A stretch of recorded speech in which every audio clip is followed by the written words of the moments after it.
మీ ఎలాంటి వ్యాపార ప్రకటనలకైనా వెంటనే మా ఛానల్ సంప్రదించండి. నమస్తే. ఈరోజు మన స్టూడియోలో ప్రముఖ ఆధ్యాత్మికవేత్త, జ్యోతిష్య వాస్తు పండితులు, లలితాదేవి ఉపాసకులు బ్రహ్మశ్రీ నానాజీ పట్నాయక్ గారు ఉన్నారు. గురువుగారితో మాట్లాడదాం. నమస్కారం గురుగారు. శ్రీమాత్రే నమః. గురుగారు, ఆగస్ట్ మాసం, అందులోనూ విశేషంగా శ్రావణ మాసం, కర్కాటక రాశి వారి పరిస్థితి ఎలా ఉండబోతుంది? ప్రస్తుతం వీళ్ళ టైం ఎలా నడుస్తుంది? ఏ గ్రహాలు బాగా అనుకూలిస్తుంది? ఎలాంటి జాగ్రత్తలు తీసుకోవాలి? చాలా మంచి ప్రశ్న వేశారండి. ఫస్ట్ ఆఫ్ ఆల్ ఏంటంటే, కర్కాటక రాశి వారికి ఉన్నంత ఎమోషనల్ మదర్లీ నేచర్, ఉదార స్వభావం ఎవరికి ఉండదు. ఎందుకంటే న్యాచురల్ మదర్ ఈజ్ చంద్రమా మనసో జాతః. అదేవిధంగా చంద్రుడు మాతృతత్వానికి కారకుడు అంటారు. అంటే ఓ 10 మంది ఉన్నారు, అందులో ఎవరు అడుగుతారు ఫస్ట్ నువ్వు తిన్నావా లేదా అంటే కర్కాటక లగ్నం లేదా రాశివారు. వాళ్ళు ఫస్ట్ ఒక తల్లి లాంటి స్వభావం వాళ్ళకు ఉంటుందండి. అది చాలా గొప్ప విషయం చెప్పాలంటే. వాళ్ళ విషయంలో అలర్ట్నెస్ కూడా అంతే ఉంటుంది వాళ్ళకి. మీరు చూడండి, ఎంట్రీ కిచెన్ చూసారా? సముద్రపు ఒడ్డు దగ్గర తిరుగుతూ ఉంటుంది. అది కొంచెం శబ్దం వస్తే అది 365 డిగ్రీస్లో ఎటైనా వెళ్తుంది. కొంచెం శబ్దం వస్తే అక్కడికక్కడే గొయ్యి తీసుకుంటే అక్కడ లోపలికి వెళ్ళిపోతుంది. అంటే అంత అలర్ట్గా ఉంటారు, అంత మదర్లీ నేచర్ ఉంటారు వాళ్ళు. అయితే ఈ రాశి వారికి ప్రత్యేకంగా ఈ నెలలో ముఖ్యంగా 11, 12 తేదీలలో వాహనం మీద వెళ్ళేటప్పుడు స్లోగా వెళ్ళాలి. లేదా ముఖ్యంగా జల ప్రదేశాలు వెళ్ళినప్పుడు, ఎందుకంటే జలగండం ఆ 2 రోజులు చూపిస్తుంది. ఇక 13, 14 తేదీలు బ్యాంక్ ట్రాన్సాక్షన్స్ విషయం ఏమీ లేదు. ఇక్కడ భయపడాల్సిన పని లేదు. ఆ సమయంలో కొంచెం జల ప్రదేశాలు వెళ్ళకుండా ఉంటే చాలు. వాళ్ళగడం అక్కడే పోయినట్టు. వెళ్ళిన నీళ్ళలో దిగడం, ఆ జలపాతాల దగ్గరికి వెళ్ళడం కొంతమంది తెలియక చేస్తారండి. పాపం ఆ అమ్మాయి ఒకరోజు ఎవరో దూకి చచ్చిపోయింది పాపం. అలా ఏంటంటే ఈ విషయాల్లో కొద్దిగా జాగ్రత్తగా ఉండగలిగితే అద్భుతంగా ఉంటుంది. అయితే వీరికి 2వ స్థానంలో కేతు ఉన్నాడు కాబట్టి ఎటువంటి ధన సంబంధించిన ట్రాన్సాక్షన్స్ చేస్తున్నా 1కి 2 సార్లు ఆలోచించి గణపతిని ఆరాధన చేస్తూ చేశారా? కేతువుకి అధిష్టాన దేవత గణపతి. ఫైనాన్షియల్గా మంచి గ్రోత్కి తీసుకెళ్తాడు. ఎందుకంటే ఆయన ఎవరైతే ఉన్నారో వాళ్ళని మనం ఆరాధిస్తున్నాం. ఇప్పుడు ప్రసాదం ఇచ్చేవాడు, ఏమంటే ఏంటి బాబాయ్ బాగున్నామని పలకరిస్తే ఇంకో ఎక్కువ పెడతాడు మనకి. అవునా కదా? ఏంటి నువ్వు పెడుతున్నావు, ఏంది పెట్టినంటే ఇంకొంచెం తక్కువ పెడతాడు. అవునా కదా? అలా ఏంటంటే ధనస్థానంలో కేతు ఉన్నాడు కాబట్టి కేతువుకి అధిష్టాన దేవత అయినటువంటి గణపతిని చేసుకోవడము. 16, 17 తేదీల నుంచి సింహరాశిలోకి రవి యొక్క సంచారం జరుగుతుంది కాబట్టి అక్కడి నుంచి వీరు ఒక 1 నెల రోజుల పాటు, అంటే ఆగస్టు 16 నుంచి ఆల్మోస్ట్ సెప్టెంబర్ 16, 17 మధ్యలో వీళ్ళు ఏదైనా గవర్నమెంట్ రిలేటెడ్ కాంట్రాక్ట్స్, లేకపోతే ఒక్కోసారి గవర్నమెంట్ ధనాన్ని ఇస్తుంది వీరికి, అది కానీ, లేకపోతే కొంతమంది మెడికల్ రంగాల్లో ఉంటారు. మెడికల్ అనే కదా, ఎనీ ఆరోగ్యానికి సంబంధించిన వీళ్ళు ఏదైనా చేసినట్లయితే తద్వారా ధనలాభం వస్తుంది, అందులో ఎటువంటి సందేహం లేదు. ఓకే. అలాగే 21వ తేదీ నుంచి వీరికి శుక్రుడు రాశిలో సంచరిస్తున్నాడు. శుక్రుడు రాశిలో సంచరించినప్పుడు వీళ్ళకి పూర్వజన్మ కర్మకారకుడు శుక్రుడు అవుతాడు ఈ యొక్క కర్కాటకం వారికి. అందుకని 21వ తేదీ నుంచి ఒక 25 రోజులు ఉంటాడండి అక్కడ.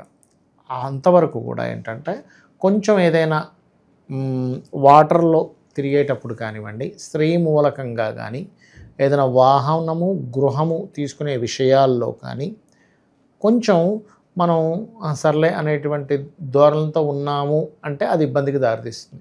ఎందుకంటే శుక్రుడికి చంద్రుడికి పడదు.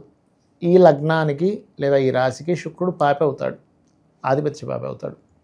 ఎందుకంటే కేంద్ర లాభస్థానాలు ఉన్నప్పటికీ, చతుర్థ లాభస్థానాలు ఉన్నప్పటికీ ఈ లగ్నానికి పాపకుటే కాకుండా బాధకుడు అవుతాడు. ముఖ్యంగా శుక్రుడు బాధకుడే కాకుండా పూర్వజన్మ కర్మని చూపించేవాడే శుక్రుడు.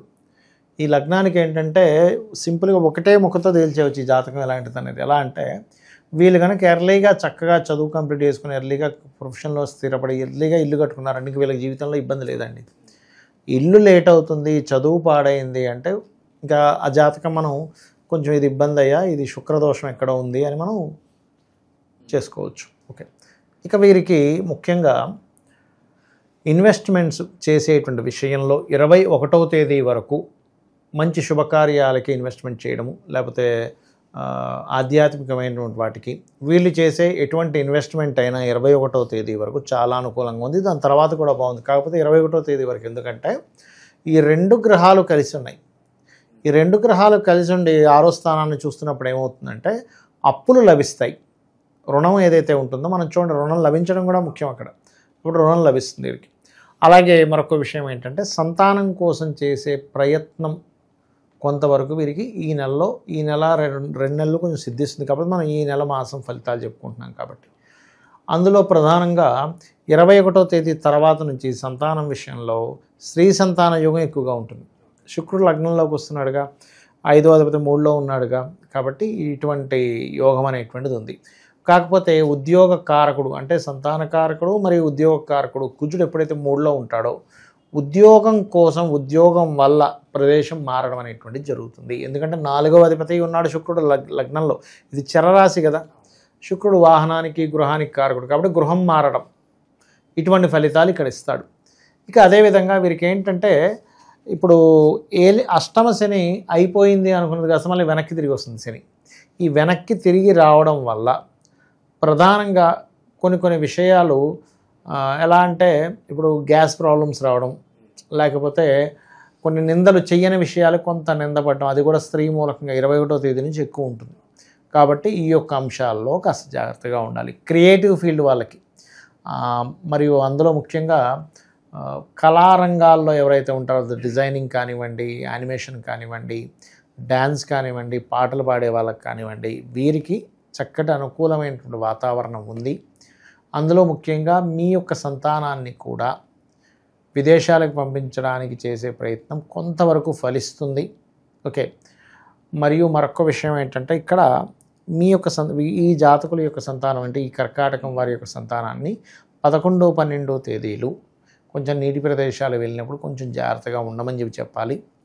అలాగే ఉద్యోగ సంబంధించినటువంటి విషయంలో కూడా వీరు ఏదైనా విదేశాలకు వెళ్ళాలని ఏదైనా ట్రై చేస్తున్నట్లయితే, ఎందుకంటే 2లో అంటే 11వ స్థానం నుంచి 12లోకి వస్తున్న శుక్రుడు 12వ స్థానంలో గురువు శుక్రుడు కదా, కాబట్టి వీరు ఏదైతే ఉద్యోగంలో విదేశాలకు వెళ్ళాలి అని అనుకున్నది ఇంకా అవ్వదేమో అనుకున్నది సడన్గా మార్పులు వస్తాయి. వెళ్తామనుకున్న వాళ్ళకేమో ఇంక వెళ్ళమని క్యాన్సిల్ చేసుకుంటారు, వెళ్ళమలే అనుకున్నది కాస్త వెళ్ళడం జరుగుతుంటుంది. అంటే ఆల్ ఆఫ్ సడన్గా ఈ విదేశీ సంబంధించినటువంటివి ఏవైతే ప్రోగ్రామ్స్ ఉంటాయో ఇవి తారుమారు అవుతూ ఉంటాయి.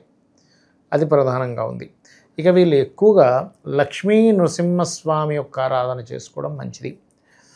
అలాగే వీళ్ళ యొక్క జీవిత భాగస్వామికి కూడా విదేశీ యోగాలు, రీసెర్చెస్ రిలేటెడ్ సంబంధంగా కొన్ని సత్ఫలితాలు, వీళ్ళ యొక్క జీవిత భాగస్వామికి ముఖ్యంగా వాళ్ళు ఉద్యోగం చేస్తున్న ప్రదేశంలో ఏదో మార్పులు ఇటువంటివి బలంగా చూపిస్తున్నాయి. అయితే వీళ్ళ ఉద్యోగంలో కొంచెం ఉద్యోగ కారకుడు 3వ స్థానంలో కుజుడు బుధరాశుల్లో ఉన్నందుకు కొంతమందితో వాదన, ఈ విషయంలో కొంచెం జాగ్రత్తగా ఉండాలి. ఎందుకంటే ఆ వాదన వల్ల మారవలసిన పరిస్థితి వస్తుంది. ఆర్గ్యుమెంట్స్ ఎక్కువగా చేయకూడదు. 3వ స్థానంలో కుజుడినప్పుడు ఏమవుతుందంటే ఏ మాట పడాలన్నా పడబుద్ధి కాదు. కుజుడు కదా రోషానికి కారకుడు, కోపానికి కారకుడు, అట్ నేను నిప్పులా ఉన్న నన్ను ఎందుకు ఈ మాట అంటారు అనడానికి కారకుడు అవుతాడు, గొడవ కారకుడు. ఆయన 3లో బుధక్షేత్రంలో ఉన్నప్పుడు ఏం చేస్తాడంటే ఏదో ఒక మాట వచ్చేసి వాదనలు పెరిగిపోయి ఆ ఎఫెక్ట్ కాస్త ఉద్యోగం మీద చూపిస్తూ ఉంటుంది. ఎందుకంటే 10వ అధిపతి కదా, అందుకనే వాటి జోలికి వెళ్లకుండా ఉంటే ఉత్తమము. సో ఓవరాల్గా ఈ రాశి వాళ్ళందరికీ కూడా ఈ శ్రావణ మాసం ఏ విధంగా ఉండబోతుందో మంచి దిశానిర్దేశం చేశారు. ధన్యవాదాలు. శ్రీమాత్రే నమః.